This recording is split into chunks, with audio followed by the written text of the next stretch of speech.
Layer মুরগির test দেশি মুরগির চেয়ে কোনো অংশে কম নয়। এটা যদি সঠিকভাবে রান্না করতে পারেন তবে এর খেতে কিন্তু দুর্দান্ত হয়।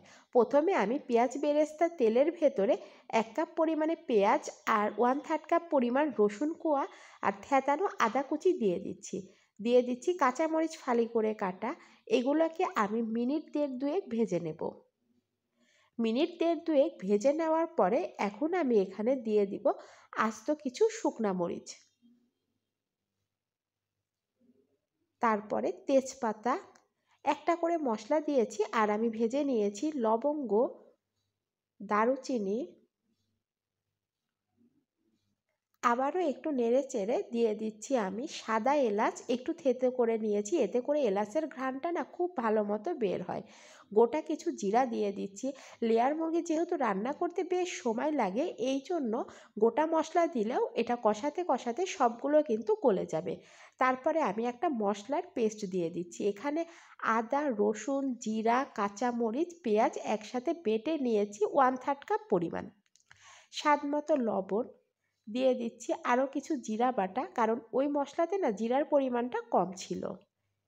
হলুদ দিয়ে দিচ্ছি, ধনিয়া গুঁড়া, লাল মরিচের গুঁড়া। যেহেতু আমি কাঁচা মরিচ আর গোটা শুকনা মরিচ দিয়েছি, এই জন্য লাল মরিচের গুঁড়াটা কম দিলাম। সবশেষে দিয়ে দিচ্ছি আমি কালো গোলমরিচ। দিয়ে মশলাটাকে আরও কিছুক্ষণ কষিয়ে নিয়ে এখন আমি আগে থেকে কেটে ধুয়ে রাখা মাংসটা দিয়ে দিচ্ছি।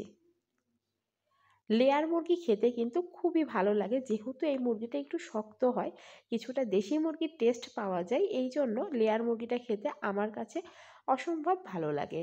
এটাকে আমি একদম 5 থেকে 7 মিনিট এই মশলার সাথে কষিয়ে নেব। আর এই রান্নাটা না সময় নিয়ে করবেন, আর মুরগির মাংস বিশেষ করে লেয়ার মুরগি যত ভালো কষানো হবে এর টেস্ট কিন্তু তত ভালো হবে।